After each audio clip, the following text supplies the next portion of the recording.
Well, hello, Root and Vine. My name is Daniel, and I am so excited to get to be a guest host with you today.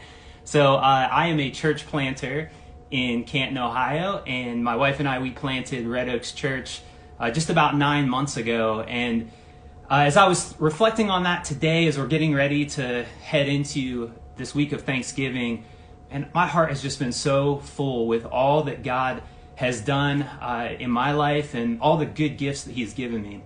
I actually spent some time today just reflecting as I was staring out the window, looking at all the fall leaves here in beautiful Ohio that are still holding on for dear life. And as I was sitting here with this roaring fire behind me and a roof over my head and a family that cares about me and this church family that God has blessed me with. And I was just so filled with gratitude going into this week, and so many reasons that I have to hope. And I actually took a minute and I wrote about that for Root and Vine News, and that's live on their website now if you want to go check that out. But as I've been thinking about that, I just realized that outside of this 1 week of the year, I'm not really good at Thanksgiving, like not on a regular basis. That's something that I really want to get better at, actually giving thanks. And we would love to hear from you. We'd love to hear, what are your reasons to hope and what are you thankful for as you go into this week of Thanksgiving. So please comment below and just let us know what you are thankful for. But as I was thinking about that, it reminded me of a few years ago, I was on vacation with my family to Sunset Beach, North Carolina. And just about every single night while we're at the beach, we head over to the local creamery to get some ice cream together as a family. So one night we're there at the creamery and I'm sitting outside in a rocking chair with my Sunset Peach ice cream, enjoying every single lick. And this little boy ran past me. He looked like he was maybe 7 years old, wearing a backpack. And he's being chased by all these other kids. They're all running around, and then they all sit down in the rockers and just wait anxiously as their moms are in getting their ice cream.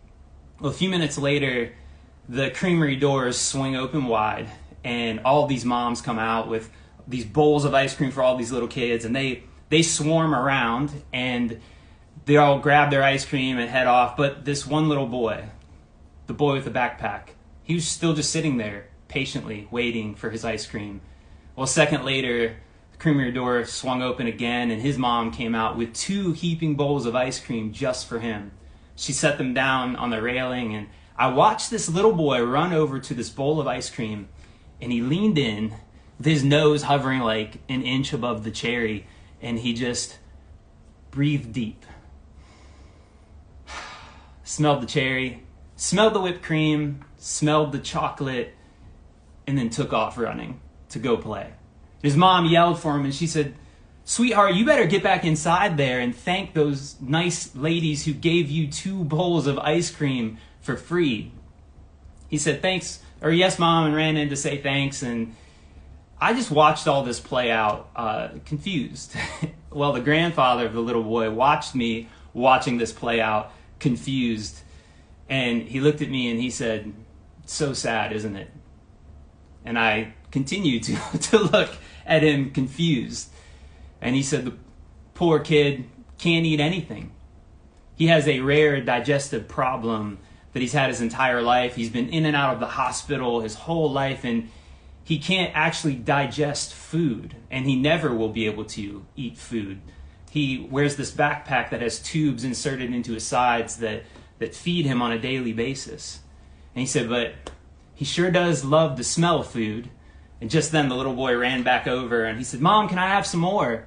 And she said, "Which one do you want?" And he yelled, "Brownie batter." And she held out this bowl of ice cream, and he leaned in and breathed in all of the notes of chocolatey goodness, just savored it, and then took off. And his dad said, or his grandfather, I'm sorry, he said, "Well, he takes it all in stride though, doesn't he?" He said, every single night as the family sits down to eat together, they lay out a plate for him just like everybody else. So he sits next to his sister and his brother with a full plate of food, and as they're all eating, he just smells his. So he'll smell his chicken and smell his mashed potatoes and gravy, smell his corn on the cob, will even smell his his root beer. And he said, but he never complains. He always says that he is so thankful that he can at least enjoy the smell of food. Well, right then, the boy, he ran back over again, and his mom stopped him, and she introduced us. And the boy turned to me, and he said, you want to see my tubes? And just before I could even respond, his shirt was up to here, and he showed me where all the tubes are inserted to his sides. He showed me where all the nutrients that are keeping him alive on a daily basis are being pumped into his body. And then put his shirt down and just said, well, nice to meet you. And he took off to play some more. Well, the whole drive back to the beach house, I was pretty quiet. I just couldn't stop thinking about this little boy, this boy who has been in and out of the hospital his entire life.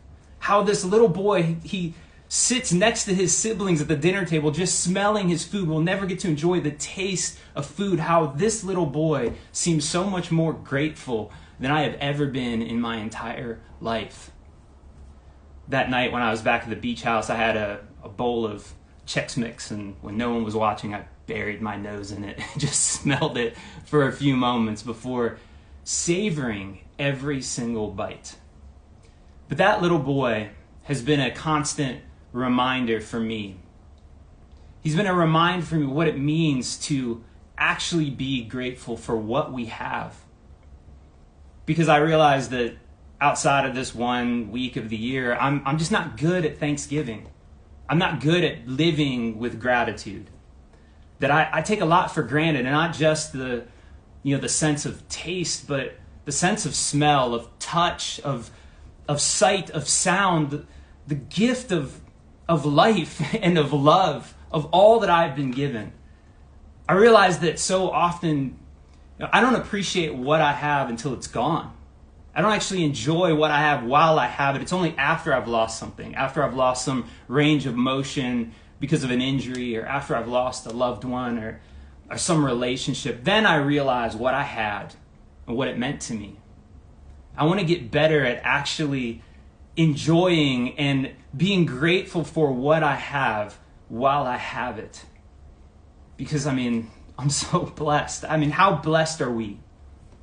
How blessed is anyone to be able to roll out of bed in the morning with air in their lungs and with a heart that still knows what to do with itself and with a mind that hasn't called it quits yet?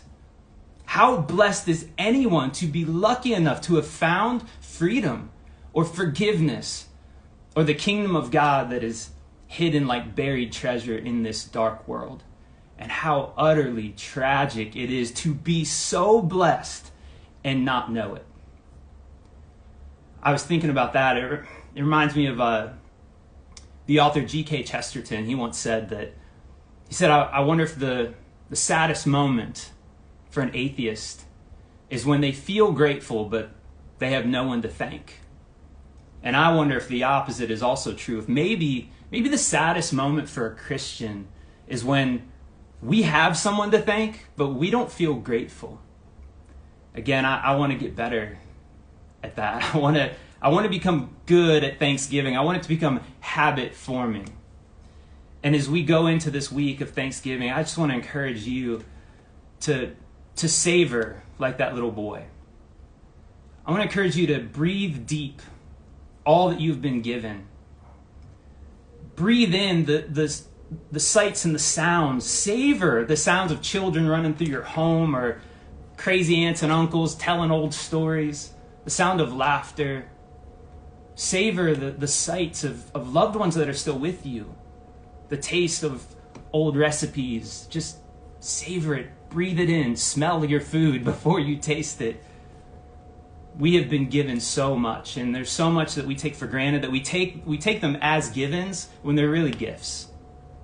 What do we have that we have not received, Paul says. So let's be good at Thanksgiving this week, but also let's make it a habit that we form from this point on. That's my hope for me.